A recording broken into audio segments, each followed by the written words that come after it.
Şu günler Balkan vilayatynyň käbir önümçülük kärhanalaryna barlyk işler geçirilýär. Azatlyk radiosynyň habarçylary we çeşmeleri sebitde dowam edýän derňewleriň mundan ozal Balkanabad garly kärhanasyna geçirilen prokuratura teljermeleriniň dowamlygyny habar berýärler. Balkanabad garly kärhanasynda Bereki Detrawynyň paxta arasalyjy kärhanasynda we Gyzylarbadyň haly önümçülük kärhanasynda derňew işler geçirilýär.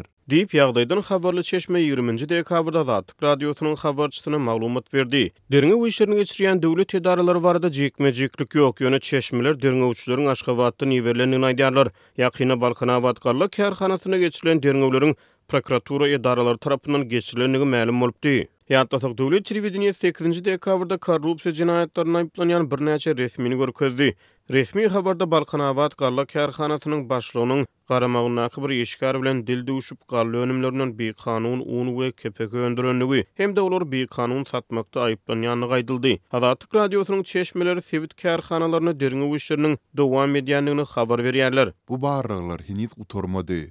Garly kärhanasynyň şofyorlary we garawullar hem soragy çekilýärler. Diýip ýagdaýdan habarly çeşme Azatlyk radiosynyň habarçysyna gurrun berdi. Şol bir wagtda çeşmeler Balkanabad garly kärhanasyna, Bereket Etrawynyň paxtarasylyjy kärhanasyna we Gyzylarbadyň haly önümçülük kärhanasyna işgärleriň oktýabr we noýabr aýlary üçin zähmet haklarynyň heniz geçirilmänligini aýdýarlar. Döwlet telewizionyny Balkanabad garly kärhanasynyň ýolbaşçylarynyň kärhanada bir kanun un we kepek öndürip bu önümleri bir kanun ýerlemekde aýplanýanlyklaryny habar beripdi. Azatlyk radiosynyň habarçylary sebitde kärhananyň kepegini bir kanun satyn almakda guman edilýän maldarçylyk fermalarynyň başlyklarynyň hem soragy çekilýänliklaryny habar berýärler. Derňewlerden habarly çeşmeler garly kärhanasyna öndürilen pesili unyň hem de kepek önümleriniň käbir ýerli maldarçylyk fermalarynyň üstü bilen resmileşdirilenligini guman edilýänligini aýdýarlar. Dowam edýän derňewler barada başga jekme-jeklik aýdylmaýar.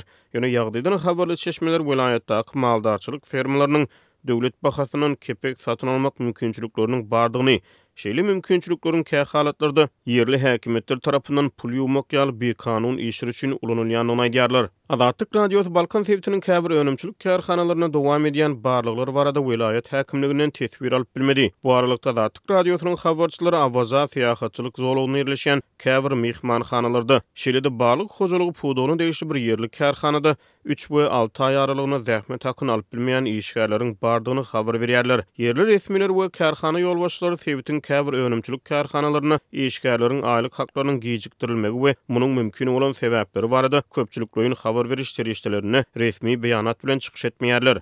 Türkmenistanyň Döwlet Howpsuzlyk Geňeşiniň 8-nji dekabrda geçirilen mejlisinde Balkanabad we Bäherden garly kärhanalarynyň ýolbaşçylarynyň korrupsiýa jinayetlerine aýplanýanlygy aýdyldy. Şeýle-de Howpsuzlyk mejlisiniň dowamyna Türkmen Howa ýolları agentligine ýol berilendigi aýdylýan korrupsiýa jinayetlerine aýplanýan adamlar görkezildi. Türkmenistanyň mejlisi 2019-njy ýylyň noýabryna Türkmenistanyň jinayet kodeksine üýtgetmeleri we goşmaçylary girizip korrupsiýa jinayetleri bilen bagly iş getiren adamlaryň günäsini geçmezlik barada karar kabul etdi.